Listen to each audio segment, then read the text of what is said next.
السلام عليكم ورحمة الله وبركاته. ازيكم عاملين ايه؟ النهاردة بقى هنعمل مخلل الليمون السريع. طبعا الليمون دلوقتي متوفر في السوق كتير، موجود بكترة. نلحق بقى نجهزه ونخلله عشان رمضان. كل سنة وانتم طيبين. هنعمل الليمون بطريقة سهلة جدا وسريعة جدا. ولو أول مرة تشوفوا قناتي أنا سماح، لايك وشير لو عجبكم الفيديو. يلا بينا نبدأ بسم الله ونصلي على رسول الله. اللهم صل وسلم على سيدنا محمد وعلى آله وصحبه وسلم. يلا بينا. أول حاجة أما نيجي ننقي الليمون، نجيب الليمونة ناشفة وصفرة وتكون جلدتها ناشفة خشنة يعني، ما تكونش ناعمة عشان تستحمل معانا، وتكون كده الليمونية مصحصحة. ماشي، دي أول حاجة هنعملها. أنا غسلت الليمون كويس جدا جدا جدا، وبعد كده بقى جبت حلة وحطيت فيها مية، وأول ما المية سخنت نزلت بالليمون بتاعي على طول بالشكل اللي حضراتكم شايفينه ده. بالنسبة بقى لو احنا عايزين نخلي الليمون لفترة طويلة، بين أول ما المية تغلي، يعني أول ما الليمون يغلي بنغليه لمدة 5 دقايق ونطفي عليه، وربع ساعة لو كان هناكله سريع على طول بعد أسبوع، وممكن بعد 5 أيام كمان عادي. بصوا بقى، احنا هنختبر الليمونية بشوكة، ان دخلت على طول في الليمونية تبقى استوت، ان عصلجت شوية تبقى لسه شوية. وبعد بقى ما سلقناه هننزل بيه في البولة بتاعتنا. طبعا مخلل الليمون ده جميل جدا وكله بيحبه، الأغلبية يعني. وعلى طول ننزل بعد ما يعني بعد ما ننزل بالليمون ننزل بمية ساقعة على طول عليه عشان نوقف عملية التسوية.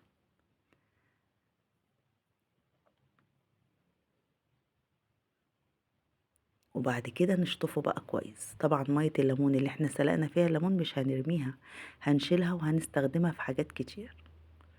يلا نعمل الخلطة الجبارة بتاعتنا. ده فلفل احمر وفلفل الوان يعني، انا فرماه، وده جزر مبشور.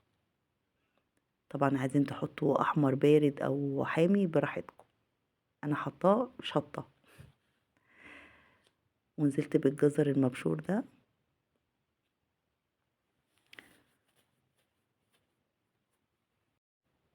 وبعد كده بقى هنزل بمعلقة كمون و4 معالق ملح ومعلقة كركم. طبعا حطيت معاهم معلقة كبيرة سكر، وهنزل بقى بربع كوباية ليمون معصور بالشكل ده. وبرضو نزلت بربع كوباية خل، منكترش الخل قوي عشان ما يتهريش. ونزلت بالعصفر بتاعي، حطيت 3 معالق كبار كده مليانين عصفر، وبرضو حبة البركة. الحاجات دي، الخلطة دي بتدي لليمون طعم جميل جدا. طريقة تخليل سهلة وسريعة، وخلطة جميلة جدا وسهلة برضو في نفس الوقت، ومش مكلفة برضو. ونقلب كده لغاية ما الملح والسكر بقى والمكونات دي تدوب مع بعضيها، الملح والسكر يعني. وبعد كده بقى نجيب البطرمان بتاعنا وننزل بالليمون.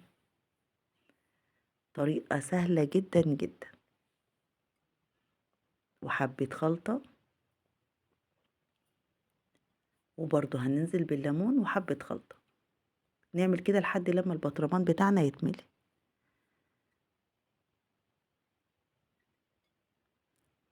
وفصين توم بقى هقطعهم نصين كده او 4 تربع وننزلهم ايه على الليمون برضو، بيفرق طبعا في الطعم.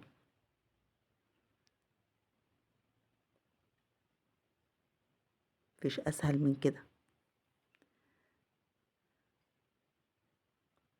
وبعد كده بقى ننزل من المية بتاعتنا، نكون غاليينها وسايبينها تبرد، ونحط بقى فوق الوش حبة زيت. وهكذا.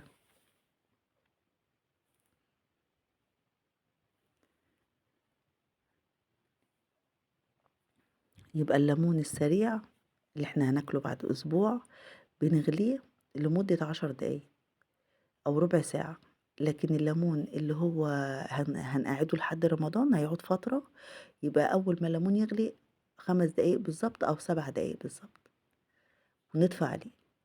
ومَيّة الليمون بقى اللي إحنا غلينا فيها الليمون مش هنرميها، ممكن نستعملها في حاجات كتير، نستعملها في اللي إحنا نضيفها على صابون المواعين، نغسل بيها حوض، بوتاجاز، يعني بتستعمل في حاجات كتير أوي. نحطها في إزازة كده ونشيلها. لو بنعمل صابون في البيت ممكن نقلّبه بالمَيّة دي. كده خلاص أنا مليت البطرمان بتاعي.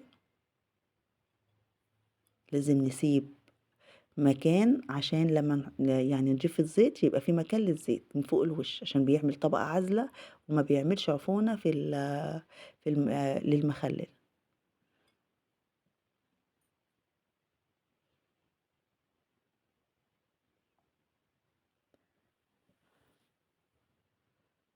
وبس كده، المخلل بتاعنا خلص في وقت قليل جدًا، ومخلل سريع وبطريقة سريعة مش هنشتريه من برّه، هنعمله في البيت، إحنا غاسلينه على إيدينا وعارفين كل حاجة إحنا عاملينها إزاي. أكّل ولادنا حاجة نضيفة معمولة في البيت، ونقفل البطرمان بتاعنا كويس جدًا. إيه رأيكم بقى؟ طريقة سهلة جدًا، جدًا. بعد بقى 5 أيام أو أسبوع افتحوا بقى وكلوا منه، وألف هنا وشفا. أتمنى بقى تجربوا طريقتي، وأتمنى طريقتي تكون عجبتكم، وإن عجبتكم الطريقة وعجبكم الفيديو ما تنسوش بقى تعملوا لي لايك وشير وسبسكرايب وتشتركوا في القناة وتصلوا على النبي في التعليقات. والسلام عليكم ورحمة الله وبركاته.